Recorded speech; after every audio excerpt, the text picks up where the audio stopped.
एक छोटी सी कहानी से शुरुआत करते हैं। एक अनसक्सेसफुल बिजनेसमैन की बात करते हैं। ये बिजनेसमैन महोदय सुबह जल्दबाजी में नाश्ता करते हैं, आधा अधूरा नाश्ता करते हैं और जल्दी से ऑफिस के लिए निकल पड़ते हैं।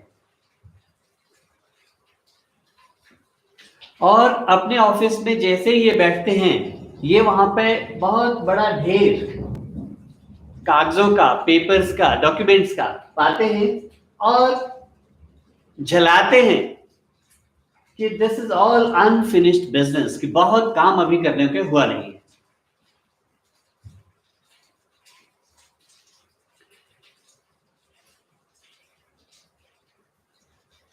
जैसे ही वो एक दो पेपर निकालते हैं और कोशिश करते हैं कि उनके लिए रिप्लाईज को कॉन्सेप्चुअलाइज करें, इस बीच उनकी नजर पड़ती है अपॉइंटमेंट पैड पे कि आज किसी ने आना तो नहीं है, ऑफिस में किसी से मुलाकात है क्या। वो जब देखते हैं कि वहां पे उस दिन की अपॉइंटमेंट मिस्टर ब्लैंक की थी, मिस्टर ब्लैंक ने उस दिन आना है और जो बिजनेस की प्रॉब्लम्स हैं इस बिजनेसमैन की, उन प्रॉब्लम्स के समाधान के लिए मिस्टर ब्लैंक के साथ ये चर्चा होनी है, जो बहुत इंपॉर्टेंट चर्चा होनी है।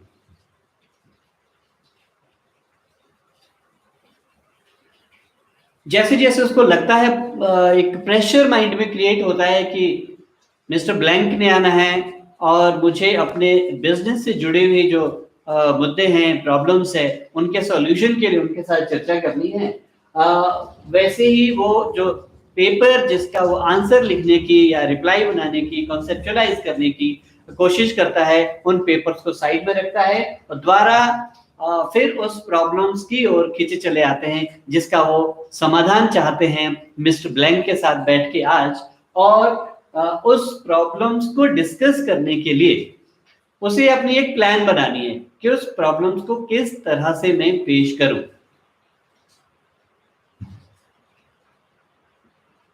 इस बीच क्या होता है कि उसकी जो सेक्रेटरी है, सेक्रेटरी के टाइपराइटर की डिम की बेल बार बार डिस्टर्ब करती है और इस डिस्टर्बेंस से वो जलाता है, चिल्लाता है, एंगर करता है अपनी सेक्रेटरी पर और उसको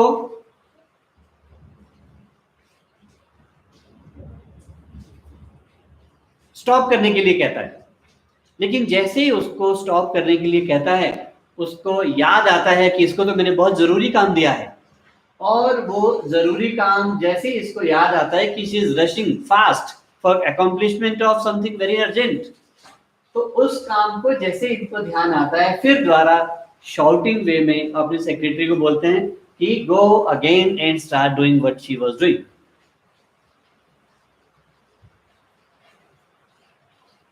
इससे एक और प्रॉब्लम उसके सामने, स्मोकिंग की। शांत होने के लिए उसने सोचा मैं स्मोक करता हूं और थोड़ी शांति मिल जाएगी, because he was continuously getting irritated. Smoking के साथ साथ उसको लगा ये तो एक बहुत बड़ी समस्या है, काफी समय से मैं स्मोकिंग को छोड़ने की प्रयास कर रहा हूं, अभी तक नहीं छूट पा रही है। और because he was broken from his inner conscious, and finally उसने सिगरेट को एस्ट्रे में डाल के बंद कर दिया, सिगरेट पीना बंद कर दिया।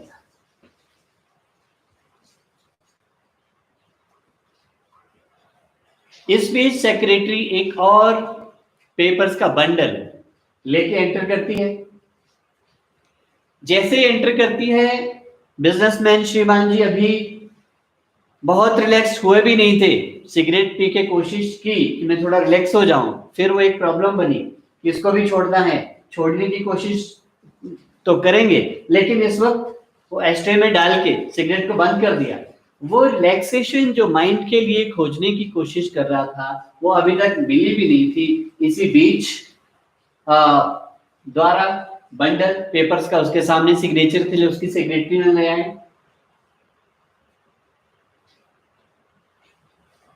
और इस वक्त वो द्वारा चिल्लाया अपनी सेक्रेटरी पर और उसको बैनिश कर दिया, उसको 2 कमरे छोड़ के और बाहर का अलग कैबिन उसको एलोकेट किया कि बहुत एक तरह का काइंड ऑफ पनिशमेंट उसके लिए दिया, ऑफिस शिफ्टिंग। फिर उसने कोशिश की कि कंसंट्रेट करूं कि कैसे प्लान आउट करूं मैं डिस्कशन, मैंने कैसे इनिशिएट कर लिया है मिस्टर ब्लैंक के साथ और कैसे जो सॉल्यूशन है मेरी प्रॉब्लम्स का उस सॉल्यूशन को खोजने के प्रयास करने हैं। जैसे वो कंसंट्रेट करने की कोशिश की, he found himself bit exhausted, थका हुआ महसूस किया और धीरे धीरे वो अपनी कुर्सी पर उसको नींद आनी शुरू हो गई और उसने झपकी ले ली।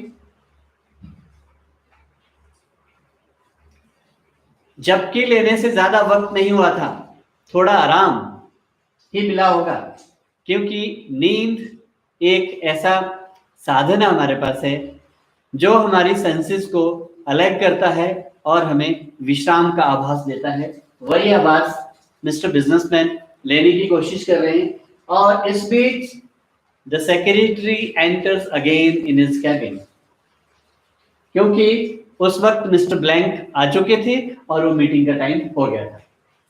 तो जैसे जॉल्ट किया सेक्रेटरी ने बिजनेसमैन को, वो उठे और मीटिंग शुरू कर दी। मीटिंग अनप्लान्ड थी, जिस मुद्दे पर आना चाह रहे थे, जिसके लिए डिस्कशन के लिए तैयारियां करनी थी, वो डिस्कशन की तैयारी नहीं हुई। He could not draw a plan जो डिस्कस करना था मिस्टर ब्लैंक के साथ और अल्टीमेटली वो जो बातचीत थी मीटिंग की वो हफाजतली ऊपर ऊपर से नीचे ऊपर से अनरेगुलेटेड विदाउट सीक्वेंस ही डिस्कशन कंटिन्यू हुई एंड अल्टीमेटली इससे मिस्टर ब्लैंक को एक ऐसा इंप्रेशन दिया कि जो बिजनेसमैन है जो अपने प्रॉब्लम की बात करना चाह रहे हैं, he is ineffectual bluffer।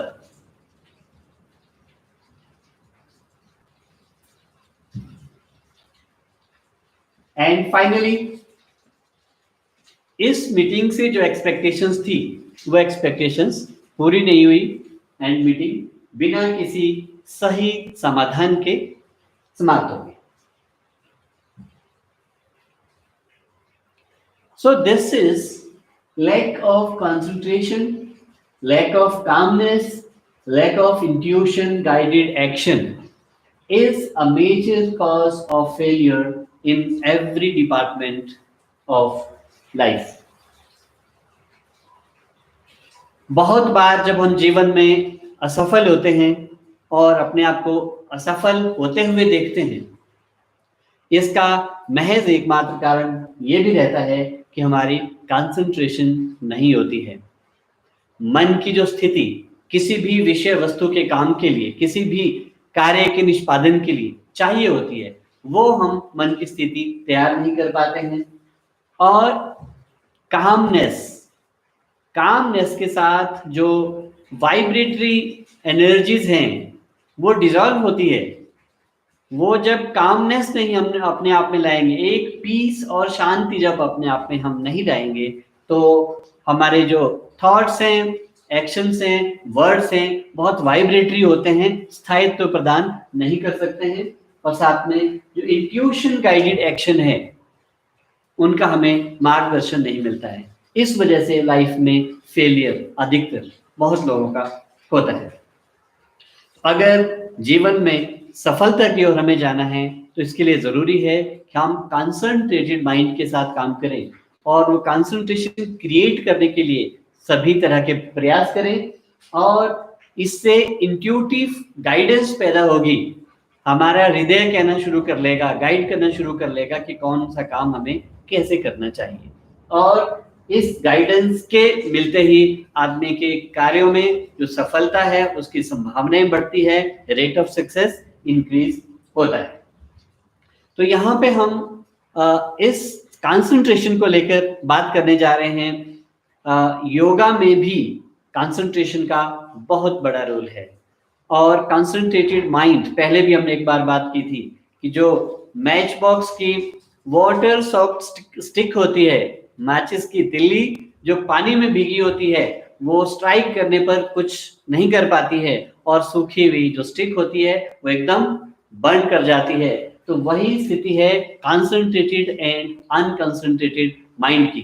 तो हम यहाँ पे पतंजलि योग सूत्र के माध्यम से जो एलिमेंट्री ऑफ स्पिरिचुअलिटी पे बात करने जा रहे हैं, इसमें 5वां और 6ठा सेशन आज हमारा है स्पिरिचुअलिटी को लेकर। इसमें भी कंसंट्रेशन को लेकर बहुत सारी बातें होने जा रही हैं।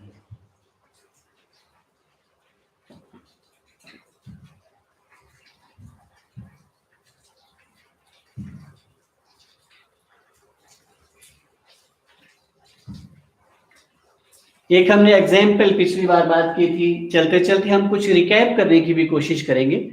जो पिछले सेशन में हमने बात की थी कि एक व्यक्ति इस संसार रूपी सागर में जो डूब रहे हैं, धीरे धीरे डूब रहे हैं, इन्होंने अपने आप को ऊपर उठाना है, उसके लिए क्या करना है ये हमने बात वहां पे की थी। इसके लिए एक स्पीड वेब, एक टर्मिनोलॉजी की हमने बात की थी। उस स्पीड वेब पे अभी हम पुनः एक नजर डालते हैं। सबसे पहला काम, अगर हम इसको हम अध्यात्म के साथ जोड़ के देखते हैं, हम मेडिटेशन या यौगिक क्रिया के साथ जोड़ के देखते हैं, तो सबसे पहला जो स्टेप होना चाहिए, जो पतंजलि ने भी जिसे कहा है, that is stop reverse flow.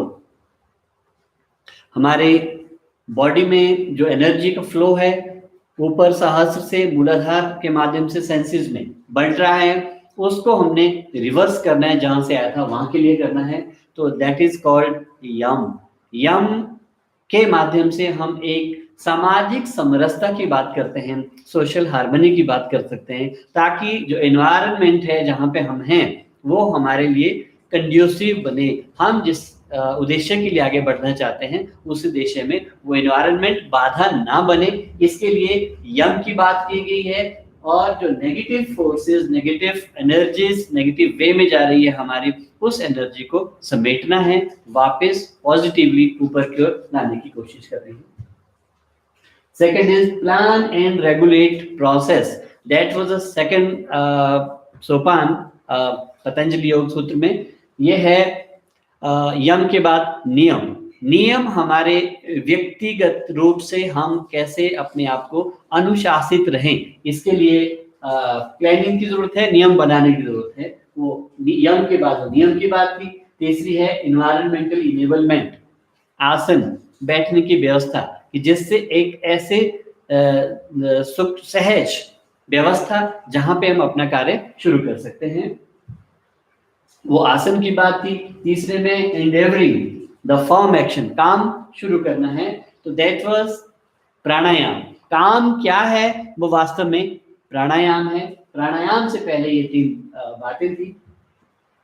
प्राणायाम के बाद डिस्ट्रैक्शन स्टॉपेज, डी, प्रत्याहार, इस पे आज हम बात करने वाले हैं। और W stands for will, determination. ये डिटर्मिनेशन टू कॉन्सेंट्रेट, ये कॉन्सेंट्रेशन की बात है। धारणा, इस पे आज हम बात करेंगे। और ई इज इनग्रॉसमेंट, कॉन्सेंट्रेशन के बाद इनग्रॉस हो जाना, उसमें वो ध्यान है, जिसके बाद नेक्स्ट में अगले सेशन में हम करेंगे। और finally is the bliss. Bliss stands for समाधि, समाधिस्थ होने के बाद जिस परम आनंद की हमें जो अनुभव हम करते हैं वो ब्लिस है, उसे समाधि में आनंदित किया जा सकता है, महसूस किया जा सकता है। तो ये स्पीड वेब की हमने पिछली बार बात की थी। आसन की क्विकली बात की थी। आसन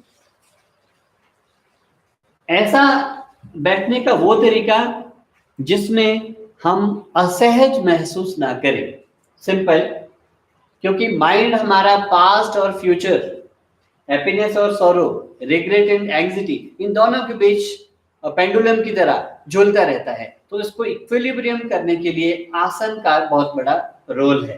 तो आसन को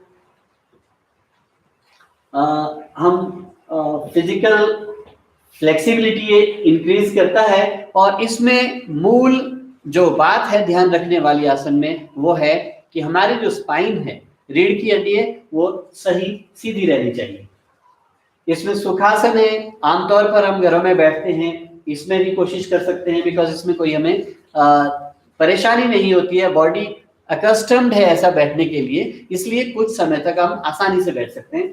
और ये पद्मासन है जो मुश्किल आसन है, थोड़ा प्रयास हो उसके बाद इसमें बैठना चाहिए। फिर सिद्धासन है जो सबसे सहज है, आसान है और अच्छा भी है, अनुकूल भी है। और एक वृद्धासन की हम बात कर रहे हैं। ये वृद्धासन कोई नाम ऐसा सच नहीं है, ये हमारा अपना नाम है। जो वृद्ध व्यक्ति हैं, जो जमीन पर बैठ के चौकड़ी मार के जो नहीं बैठ पाते हैं, वो कुर्सी पर बैठ सकते हैं, मेडिटेशन चेयर पर बैठते हैं। लेकिन कंडीशन इसमें सिर्फ यही है कि हमारी जो रीढ़ की हड्डी है सीधी रहनी चाहिए। स्पाइन अगर सीधी है तो हमारी मेडिटेशन चेयर पर भी हो सकती है। फिर हमने प्राणायाम की बात की थी। प्राणायाम पे बहुत बातें पहले भी कर चुके हैं।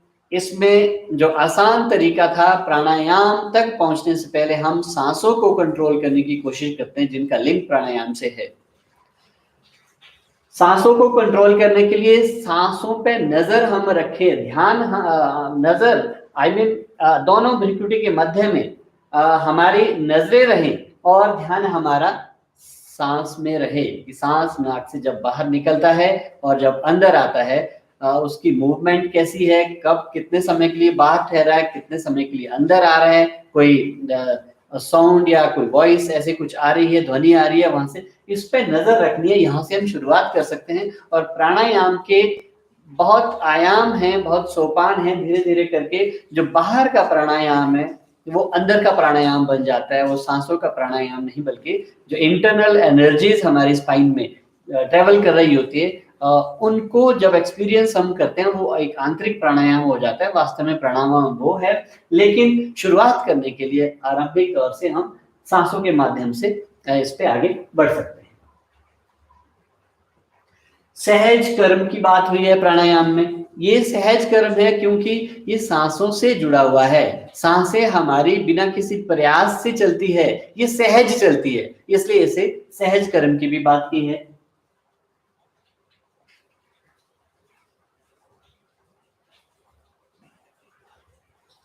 प्राणायाम से हमारी अनावश्यक इच्छाएं भी समाप्त हो जाती हैं। और जब काइनेटिक माइंड हमारा मर्ज हो जाता है स्टिल प्राण में, ऐसे में एवरीथिंग बिकम्स ब्रह्म। हम भी ब्रह्म हो जाते हैं, जिसको देखते हैं वो भी ब्रह्म हो जाता है। और प्राणायाम के 3 भाग हैं, पूरक, रेचक और कुंभक। पूरक जब हम इनहेलिंग करते हैं, सांस को अंदर भरते हैं। रेचक जब हम बाहर निकालते हैं। कुंभक है जब सांस को हम रोकते हैं, कुछ क्षणों के लिए सांस रुकता है, बाहर भी रुकता है, अंदर भी। तो इसमें पूरक और रेचक को कि समय बढ़ाने की बात है, कुंभक को विशेष रूप से अलग करने की जरूरत नहीं है। इसी प्राणायाम से जो हमारे सिंस हैं, पाप हैं, पुराने जो कर्म हैं हमारे, वो भी सारे कट जाते हैं। क्योंकि जो कर्म है उनका जो प्रभाव है वो चक्रों में, चक्र हमारे रीढ़ की हड्डी में होते हैं, स्पाइन में होते हैं, उन चक्रों में उसका इम्पैक्ट रहता है। और जब ये एनर्जीज उन चक्रों में ट्रेवल करती है नीचे और ऊपर, तो वो खुल जाती हैं। जो ईड़ा और पिंगला नाड़ियां सुषुम्ना नाड़ी में समा जाती है, बीच वाली नाड़ी में समा जाती है। तो जैसे ही वो ओपन हो जाती है वो टनल एक तरह की एनर्जी के ट्रेवल के लिए, तो उसी के साथ ही जो सिंस हैं, जो पास्ट कर्मास हैं हमारे, वो भी सारे भस्म हो जाते हैं, उसमें खत्म हो जाते हैं। और रीबर्थ की भी जरूरत नहीं रहती है प्राणायाम को अगर हमने ठीक से किया, क्योंकि रीबर्थ भी हमारा पुनर्जन्म, हमारा प्रारब्ध के जो कर्म है, संचित कर्म है, संस्कार हैं, उन्हीं के द्वारा होता है। अगर हम संस्कारहीन हो जाए, कर्महीन हो जाए, तो हमारा अगला जन्म ही ना हो। अगला जन्म होता है क्योंकि वो पुराने जो संस्कार है उनको पूरा करना होता है। जो छूटे हुए हैं, दबे हुए हैं, जिसका प्रभाव है उस प्रभाव को झेलना होता है और वो झेलने के लिए जन्म नया चाहिए होता है। अगर वो संस्कार ही खत्म हो जाए तो पुनर्जन्म की आवश्यकता नहीं रहती। और इसमें प्राण एयर जो है, जो हम इनहेल करते हैं, इसका ज्यादा महत्व बताया गया है, जबकि टोटल 49 एयर्स की बात की गई है कि 49 तरह की जो हवाएं हैं हमारे शरीर को प्रभावित करती हैं, जिसमें सबसे मूल जो रोल है वो प्राणायाम प्राण का है, प्राणवायु का है। तो ये कुछ पिछले सेशन की हमने त्वरित चर्चा की और आज हम बात कर रहे हैं एलिमेंट्री ऑफ स्पिरिचुअलिटी पे, प्रत्याहार की हम बात कर रहे हैं।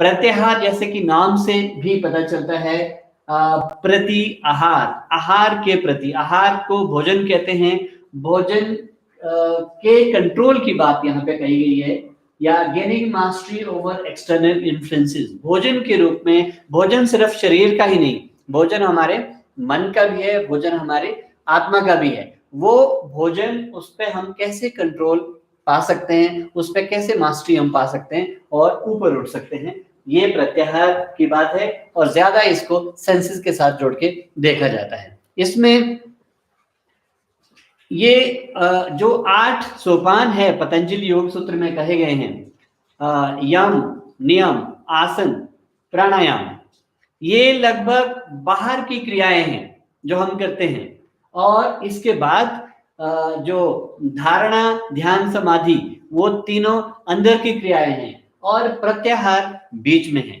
प्रत्याहार अंदर और बाहर दोनों के बीच है। ये एक ऐसा दरवाजा है, ये ऐसी देहली है, इस देहली से जो बाह्य हम यौगिक क्रियाएं करते रहें, वहां से हम भीतर की ओर जाने का प्रयास करते हैं। तो ये इनर एस्पेक्ट ऑफ योगा की ओर, ये ट्रांजिशन हमारा एक्सटर्नल टू इंटरनल करता है। इसके 4 फॉर्म्स हैं। इंद्रिय प्रत्याहार, इंद्रियों को कैसे कंट्रोल करना है, हमारी सेंसेस को। कर्म प्रत्याहार, अपने एक्शंस को कैसे कंट्रोल करना है। प्राण प्रत्याहार और मन प्रत्याहार, मनो प्रत्याहार। इन चारों को कंट्रोल करने के कॉम्पोजिशन को हम कहते हैं प्रत्याहार, कंप्लीट प्रत्याहार। जो सेंसेस से जुड़ा हुआ प्रत्याहार है, इंद्रिय प्रत्याहार, इसमें फिजिकल फूड जो हम लेते हैं, इससे जो 5 एलिमेंट है हमारे, पृथ्वी, जल, अग्नि, वायु और आकाश, इन पांचों तत्वों को नरिश करने के लिए बॉडी की रिक्वायरमेंट है, तो हम फिजिकली फूड लेते हैं, भोजन करते हैं। और माइंड के लिए इम्प्रेशंस, जो भी हम देखते हैं, जहां पे भी हम बात करते हैं, जिससे भी हम मिलते हैं, उसका एक इम्प्रेशन हमारे माइंड में बना रहता है और दीर्घकालिक होता है, लंबे समय के लिए वो इम्प्रेशन बना रहता है और उस इम्प्रेशन से हमारे माइंड की नरिशमेंट होती है। वो अच्छाई के लिए हो रही या बुराई के लिए हो रही है, ये डिपेंड करता है कि हम वो इम्प्रेशन कैसा ग्रहण कर रहे हैं। और थर्ड इज एसोसिएशंस, हमारी एसोसिएशन किस प्रकार के वातावरण से है, लोगों से है। और ये जो भी वातावरण है या लोग हैं, लोग त्रिगुणी प्रकृति का हिस्सा है। 3 गुणों से ये संसार चलता है, सत्वगुण, रजोगुण और तमोगुण। तो जो भी व्यक्ति हैं, उनमें इन तीनों गुणों का ही कुछ प्रभाव होगा, कोई ज्यादा कोई कम। तो किस प्रकार के लोगों के साथ हम मिलते हैं, उसका प्रभाव त्रिगुणों के कारण हमारी आत्मा पर पड़ता है। तो ये बॉडी, माइंड एंड सोल, तीनों के लिए जो हम आहार लेते हैं, फूड लेते हैं, उसके प्रति सजग रहना और उसको नियंत्रित करना, कंट्रोल करना, उसे ऊपर उठना, यही वास्तव में प्रत्याहार है। प्रत्याहार 2 फॉर्म्स हैं प्रत्याहार की, एक विड्रॉल, दूसरी ओपनिंग टू। विड्रॉल है रॉन्ग फूड से, रॉन्ग इंप्रेशन से और रॉन्ग एसोसिएशन से हमने किनारा करना है, छूटना है, अपने आप को दूर करना है और ओपन अप होना है राइट फूड की ओर, राइट इंप्रेशन की ओर और राइट एसोसिएशन की ओर।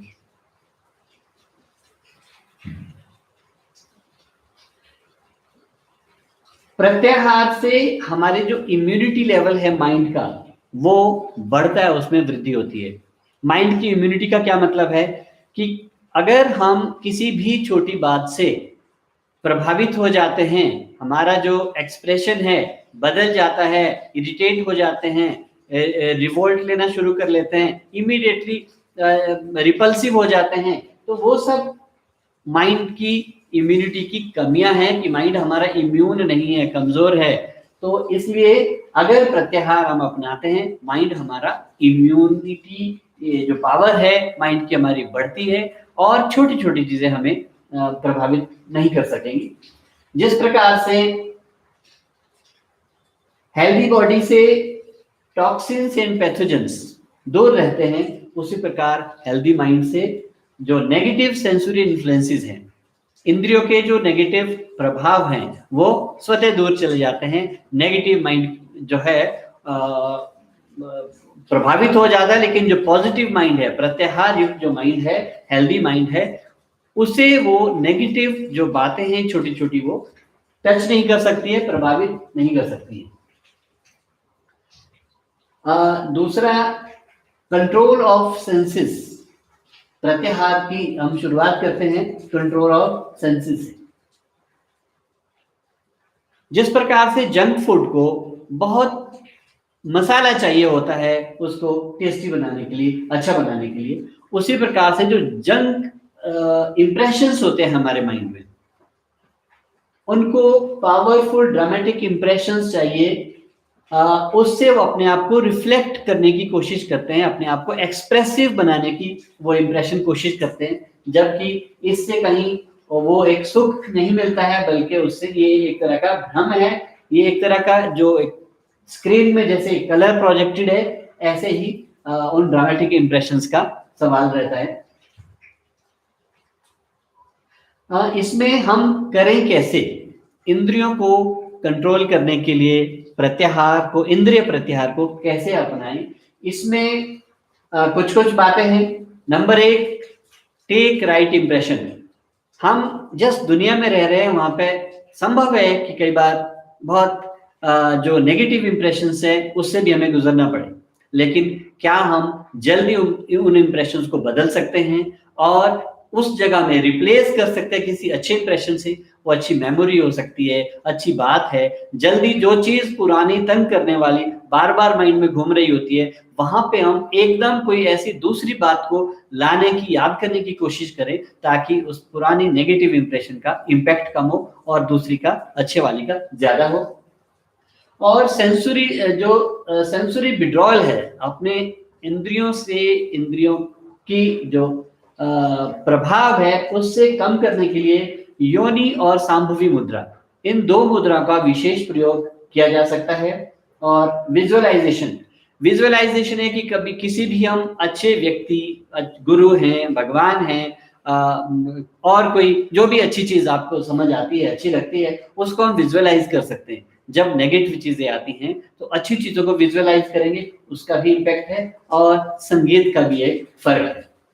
तो हम सेंसरी विड्रॉल में योनि और सांभवी मुद्रा की अगर बात करें, ये जो चित्र आप देख रहे हैं, ये सांभवी मुद्रा का चित्र है कि जब हम आंखों को ऊपर की ओर कोशिश करते हैं, यहाँ पे ध्यान रखने की कोशिश करते हैं और थोड़ा स्ट्रेस देते हैं हेड में ऊपर की ओर, यू इस तरह से जब हम यहाँ देखने की कोशिश करते हैं, तो ये सांभवी मुद्रा है।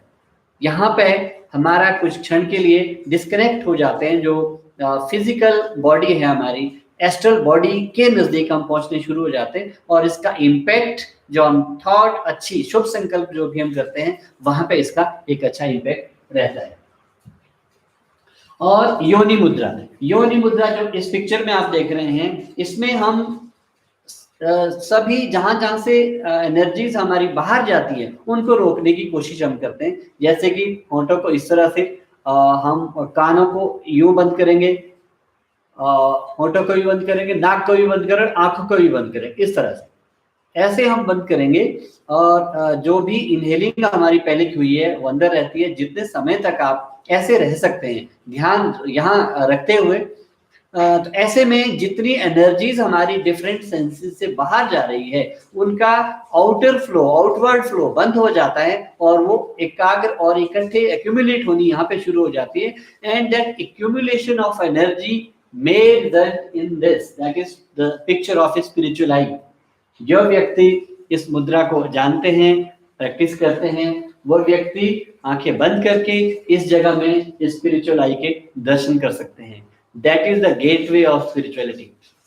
जो व्यक्ति भ्रिकुटी के माध्यम में कुटस्थ चैतन्य में, that is the Christ I place, आगे चक्र में इसको देख पाते हैं, उसके बाद इस स्टार के अंदर भी एंट्री होने के बाद फिर जो एक्चुअल प्रोसेस और एवोल्यूशन है वो शुरू हो जाती है. But that is the get for that. यहाँ तक पहुंच के आगे रुकने का कोई मतलब नहीं, आदमी आगे जरूर जाए.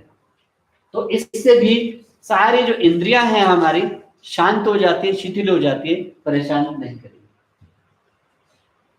Second is the control of प्राण.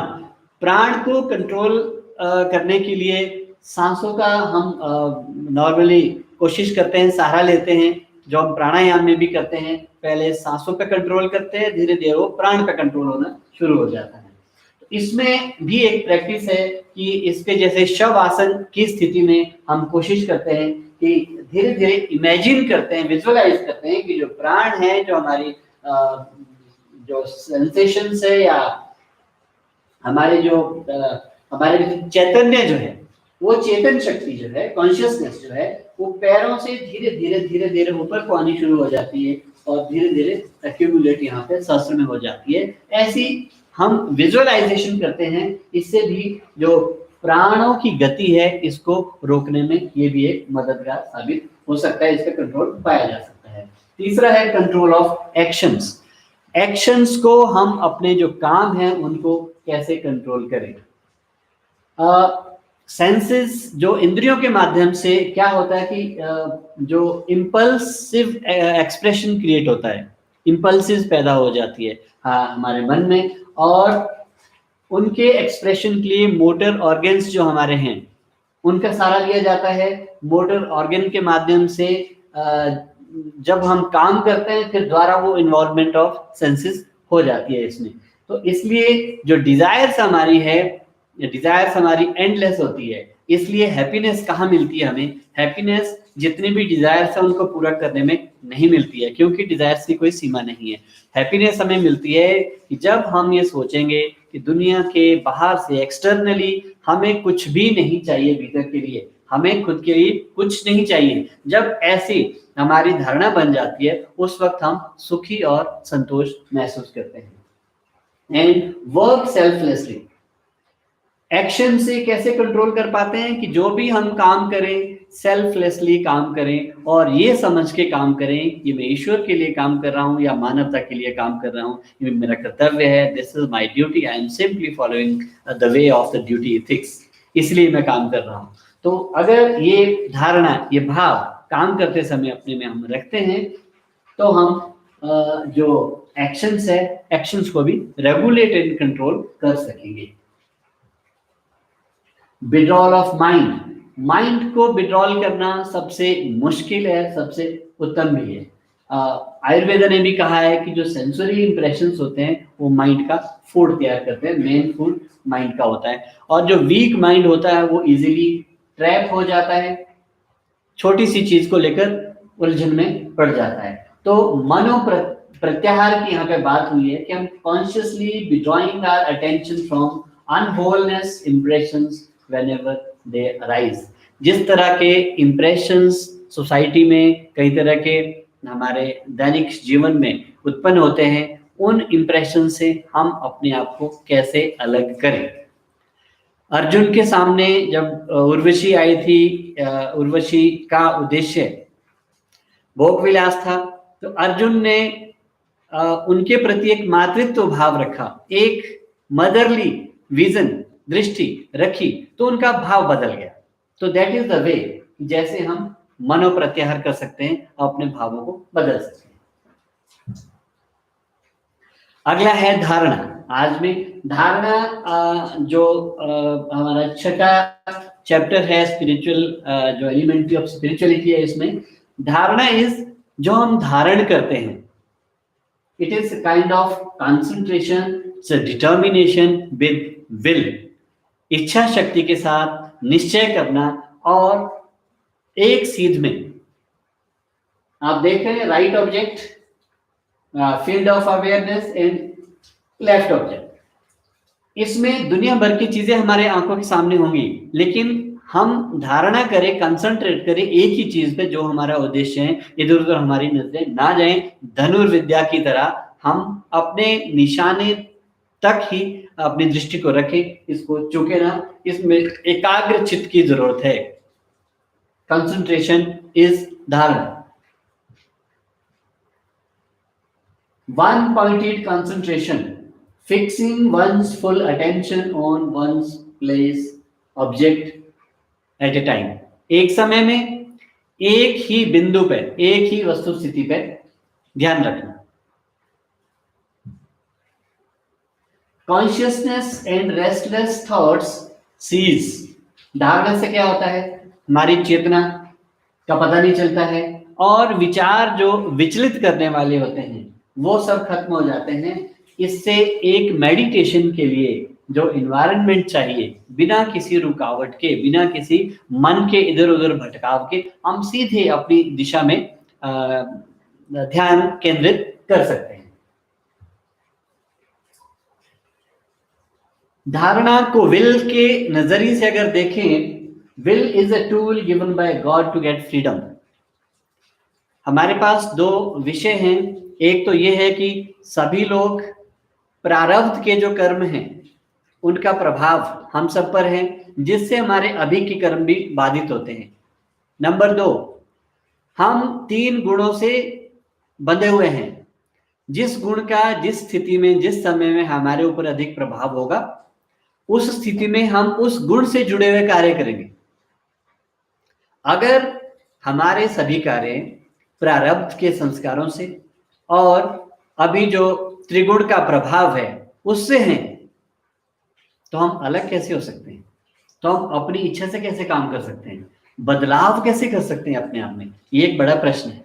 इसके लिए ईश्वर ने हमें ये जो टूल दिया है, एक शस्त्र दिया है, अस्त्र दिया है, हथियार दिया है, वो है विल पावर, इच्छा शक्ति, फ्री विल, स्वतंत्र इच्छा शक्ति। हम अच्छा सोच सकते हैं, इसके लिए ना हमारे संस्कार प्रभावित करेंगे और ना अभी के गुण प्रभावित करेंगे। अगर हम तमस गुण के भी प्रभाव में हैं और उस वक्त भी अगर हमारी सोच पैदा होगी कि कुछ अच्छा करना था, मैं बुरा हूं लेकिन मुझे अच्छा करना था, तो अच्छा करने के लिए कोई नहीं रोकेगा। वो जो विल है अगर हमने क्रिएट कर दी, तो उस विल के माध्यम से हम धीरे धीरे ऊपर उठ सकते हैं, और जो नहीं भी हो सकता था उसको भी किया जा सकता है, क्योंकि ईश्वर ने ये अपनी शक्ति विल के रूप में मनुष्य को दी है। ये सिर्फ मनुष्य के पास विल है, बाकियों के पास नहीं है। इस विल का हम इस्तेमाल करके अपने आप को बदल सकते हैं, बदलाव ला सकते हैं। तो अभी जो सीक्वेंस हमने देखी है, सीक्वेंस जो 6 चैप्टर हमने एलिमेंट्री ऑफ स्पिरिचुअलिटी में अष्टांग योग पतंजलि के जो पढ़े हैं, इसमें पहला यम है। यम में हम सोशल इथिक्स की बात करते हैं ताकि हमारा बाहर का वातावरण सही हो, हमें डिस्टर्ब ना करे आगे बढ़ते हुए। दूसरा नियम, उसमें हम पर्सनल इथिक्स बनाते हैं, अपने आप को सही तरीके से कैसे रखना है ताकि हम दिशाहीन ना हो, ठीक तरीके से आगे बढ़ते रहे। तीसरा आसन है, सिटिंग पोस्चर हमारा कैसा हो, और रेडी टू स्टार्ट, शुरू करने के लिए हम तैयारी अपनी कैसे करें, वो आसन है। चौथा है प्राणायाम, कि हम शुरू करें जिससे हमारे हार्ट काम हो जाए, ठंडा हो जाए, शीतल हो जाए, स्थिरता की ओर जाए, सांस भी हमारे स्थिर होनी शुरू हो जाए, और जो हमारी सेंसेस हैं, जो हमारी इंद्रियां हैं, वो भी शांत होनी शुरू हो जाए। वो प्राणायाम का रोल है।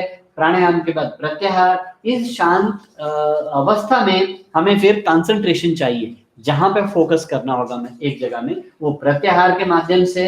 और प्रत्याहार के बाद फिर धारणा, जो हमारी मेंटल कंसंट्रेशन हुई है उसको हमने interiorized mind to concentrate on one point, एक जगह तक कैसे उसको इतना काबिल बनाए मन को कि एक जगह पर ही केंद्रित रहे जब हमें उसको केंद्रित करना हो, और इधर उधर ना भटके। ये धारणा का काम है। तो इस प्रकार से जो 6 हमारे चैप्टर्स हैं एलिमेंट्री ऑफ स्पिरिचुअलिटी के, इस तरह से पूरे होते हैं। और नेक्स्ट सेशन में हम बात करेंगे class 7 and class 8 elementary of spirituality की, और इसमें एलिमेंट्री ऑफ स्पिरिचुअलिटी में ध्यान और समाधि की हम बात करेंगे अगले सेशन में।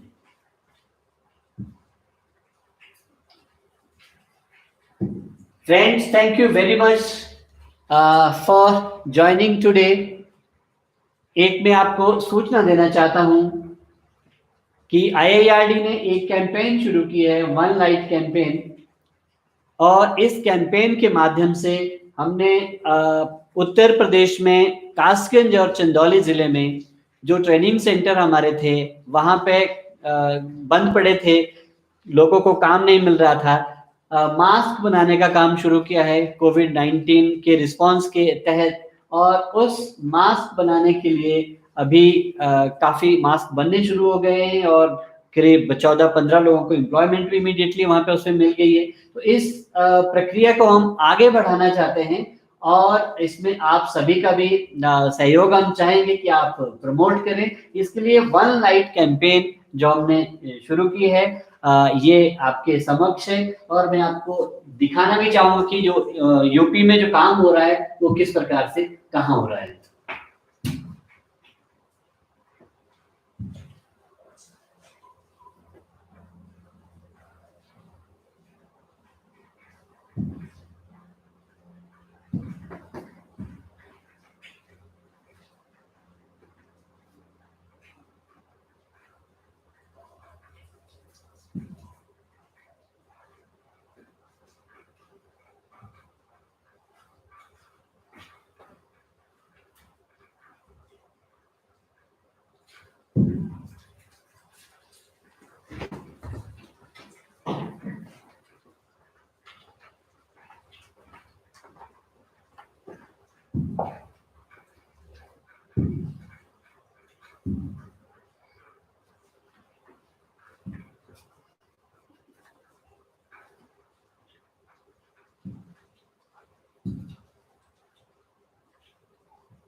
नमस्कार, मैं प्रदीप कुमार IIRD से कासगंज सेंटर मैनेजर। मैं आपको आज दिखाना चाहता हूँ कि 3 लेयर मास्क बना रहे हैं, तो वो भी जो हमारे ट्रेन कैंडिडेट है जो DDG के वजह बने हैं उन सबको, और वो आज बताएंगे कैसे कैसे हम 3 लेयर मास्क बना रहे हैं।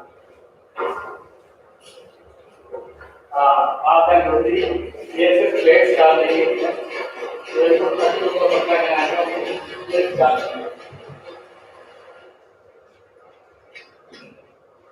आप ये भी यहाँ प्लेस डाल रही हैं। आप देख सकते हैं कि ये मास्क के ऊपर जो फिनिशिंग है उसकी प्लेस ये डाल रही है।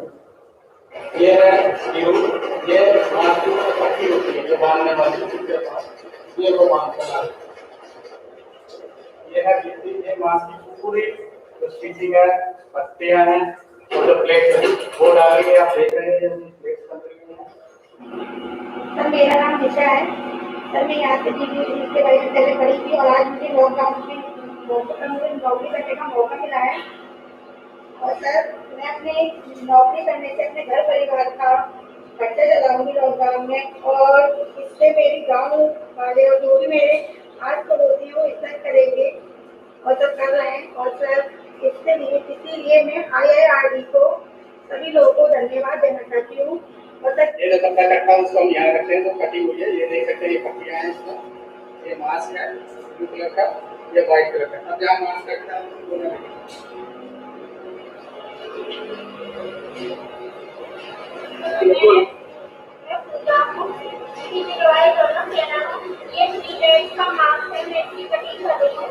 और इसकी लेंथ 18 इंच है, इसकी चौड़ाई है तो 30। देख सकते हैं मास्क का फिनिशिंग है, बन के आए प्रोडक्शन से। और ये यहाँ इनकी पैकिंग हो रही है। पैकिंग होने के बाद आप देख सकते हैं इसकी पैकेज 30 साइज का है, 30 है, किसी में 10 है, किसी का 50 है। ये यहाँ फिनिशिंग प्रोडक्ट हो गया। मित्रों,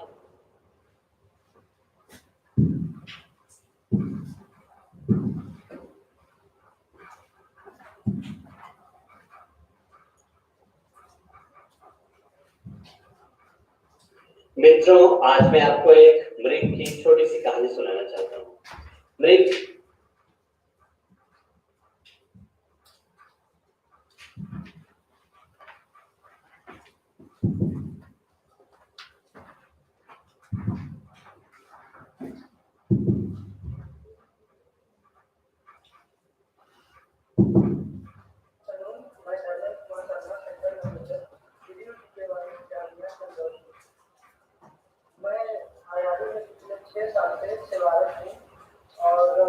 लॉकडाउन में सरकार के आदेशानुसार फ्री लेयर कर मास्क बनाने का कार्य हमारे सेंटर पर किया जाना सुनिश्चित हुआ है।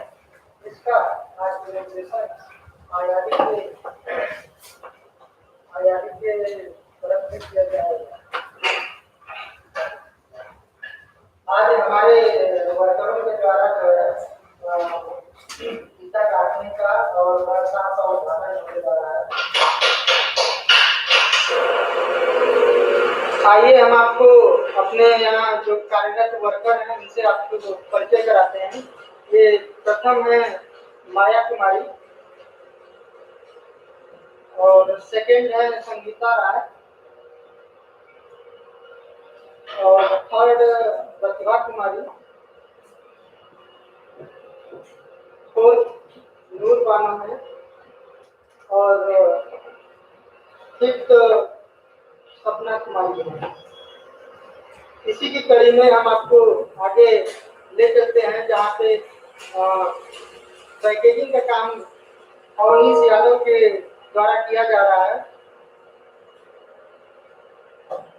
यहाँ पे पैकेजिंग का काम और प्रेस करके उसको पैक करने का काम किया जा रहा है और आगे यहाँ पे जो मास्क वर्करों के द्वारा सिला गया है उसकी फिनिशिंग के लिए यहाँ पे धंधे जो फिनिशिंग दे रहे हैं।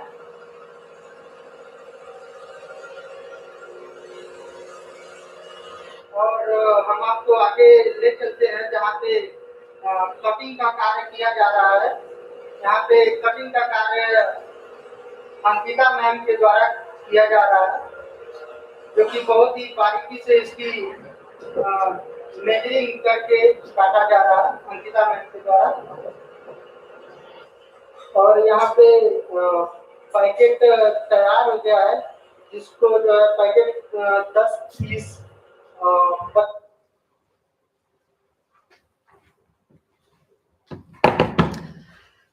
Thank you very much for having with us today. आज के सेशन के अंत में जो आज एक वन लाइट कैंपेन की हमने शुरुआत की है, इस कैंपेन में आप सभी लोगों का हम सपोर्ट चाहेंगे और इसमें हम आपको क्विकली अपनी वेबसाइट भी दिखा सकते हैं।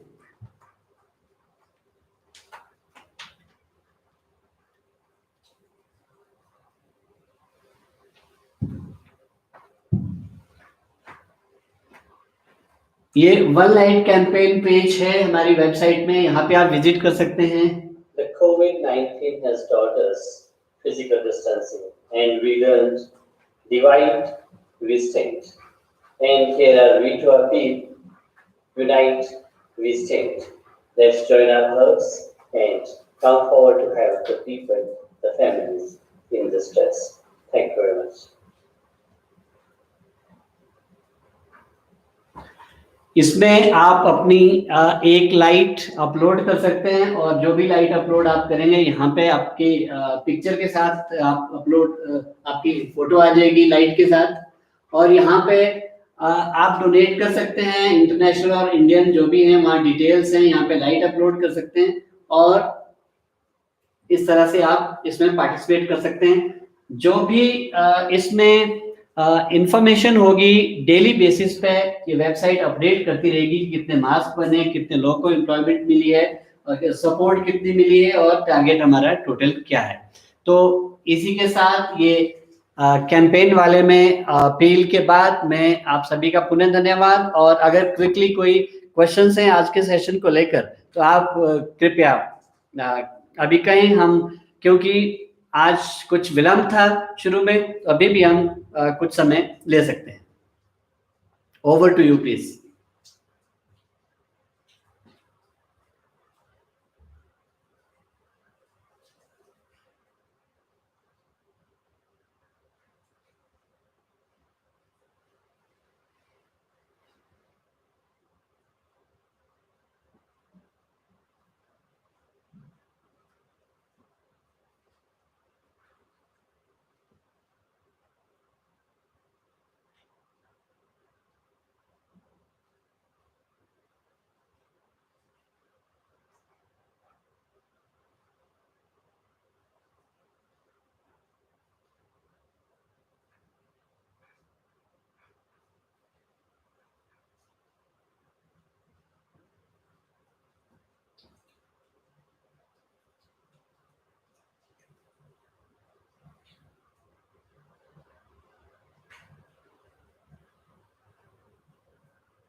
हाँ, एक प्रश्न है, how is the immunity power related with internal personality of an individual, please tell us again. यहाँ पे इम्यूनिटी पावर ऑफ माइंड की बात की गई है। माइंड की इम्यूनिटी बढ़ती है अच्छे विचारों से, और मन जितना स्थिर होगा उतना जल्दी वो छोटी छोटी चीजों से प्रभावित नहीं होगा। इसलिए जो इम्प्रेशन मन का फूड है, अगर राइट इम्प्रेशन हम लें, ऐसी चीजों को सोचना जो हमें उत्तेजित करे हमारे मानसिक स्थिति को, उसे ना सोचना मन का अच्छा फूड है। और ऐसी अगर कोई भी बात होती है उसकी जगह हम रिप्लेस करें, कुछ नई चीज, नई कोई अच्छी बात माइंड में लाने की कोशिश करें, ताकि जिसका नेगेटिव इंप्रेशन क्रिएट हो रहा है उसकी जगह हम पॉजिटिव इंप्रेशन हमारे माइंड में बना रहे। इससे माइंड की इम्यूनिटी बढ़ेगी। माइंड को जो मिलता है वही लेने दे, यहाँ हमें रोकना है। हमें माइंड को वो नहीं देना है जो मिल रहा है रोजमर्रा के टाइम में, हमें माइंड को वो देना है जो हम चाहते हैं कि माइंड को मिले। माइंड को पौष्टिक आहार मिलना चाहिए, तो राइट इंप्रेशन ही देना पड़ेगा। राइट इंप्रेशन रूटीन में नहीं मिलेगा, वो हमें मेहनत करके तैयार करना पड़ेगा। और उसको हमें ध्यान में रखना है कि इम्यूनिटी अगर माइंड की बढ़ानी है तो हमें राइट इंप्रेशन माइंड के लिए देना पड़ेगा।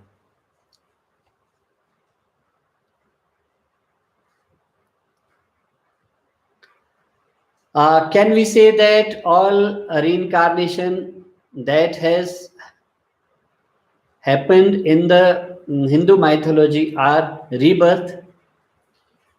Would you say reincarnation didn't fulfill their karma, because of which they are here to take rebirth? बिल्कुल सही आपने सोचा है, सही आपने कहा भी है। जो भी हम यहाँ पे हैं, हम कंप्लीट नहीं हुए हैं। जिस जगह से हम आए हैं वहां वापस जाने की यात्रा के हम बीच के पड़ाव में अभी, जिस वक्त वहां हम चले जाएंगे हमें रीबर्थ की जरूरत नहीं पड़ेगी। अभी जितने भी लोग यहाँ पे हैं उनके कुछ ना कुछ कर्म अभी हैं जो होने हैं, उनका इम्पैक्ट है कर्मों का जिसका पूरा होना है, और इस बीच नए कर्म क्रिएट हो जाएंगे, उसका अगली बार और कुछ अभी उसका समाधान होगा, कुछ अगली बार के लिए बने रहेंगे। तो ये गति चलती रहेगी, कभी खत्म होने वाली दिखती नहीं है। अगर हम सजग हो जाएं और जो संस्कार बनते जा रहे हैं, जो हमें बाध्य कर रहे हैं पुनर्जन्म के लिए, रीइंकार्नेट होने के लिए, रीबर्थ के लिए, उनको अगर हम काटना बंद करना शुरू कर लेंगे तो धीरे धीरे हमारे जो संभावना है पुनर्जन्म की जीरो की ओर हो जाएगी, और यही हमारा उद्देश्य रहना चाहिए। You said that concentration should be on one thing. So multitasking to achieve goal is wrong.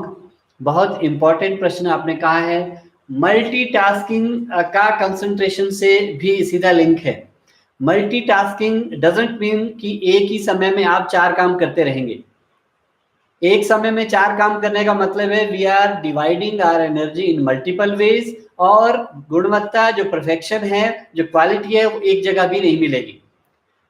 एक समय में, वो चाहे 1 मिनट का ही क्यों काम ना हो, उस 1 मिनट को हम पूरी तन्मयता के साथ, रिलीजियसली, शिद्दत के साथ एक उस पर्टिकुलर काम में ही लगाएंगे तो कार्य अच्छा होगा। अगले मिनट के लिए आपके पास दूसरा काम हो सकता है, अगला मिनट पूरी तरह से उसके लिए बांटे। तो मल्टीटास्किंग का मतलब यही है कि हम एक स्पैन ऑफ टाइम में कुछ कुछ काम करते हैं, बहुत सारे काम करते हैं, but that is a span of time. यहाँ पे हम बात कर रहे हैं पॉइंट ऑफ टाइम की। पॉइंट ऑफ टाइम, जितने वक्त में आप एक काम करें उसको पूरे कंसंट्रेशन के साथ एक ही करेंगे, उसकी क्वालिटी डिफरेंट होगी। अगर थोड़ा एक काम के लिए देखा, वो काम पूरा नहीं हुआ और माइंड दूसरे काम की ओर बढ़ गया, दूसरे से तीसरे की ओर चला गया, ऐसे में क्या है कि हम एक माइंड के, सेंसेस के एंड डिस्ट्रैक्शन के गुलाम हो जाते हैं, सब जगह भटकने शुरू हो जाते हैं। तो इससे हमें क्वालिटी नहीं मिलेगी और जो डिजायर्ड रिजल्ट, हम परफेक्ट रिजल्ट की जो हम बात करते हैं, वो हमें नहीं मिलेगी। तो मल्टीटास्किंग होना गलत नहीं है, मल्टीटास्किंग होना चाहिए, that is for span of time. But यहाँ पे जो कंसंट्रेशन की बात हो रही है, that is for the point of time. एक पर्टिकुलर समय में हम एक काम को बेहतर तरीके से कर सकते हैं।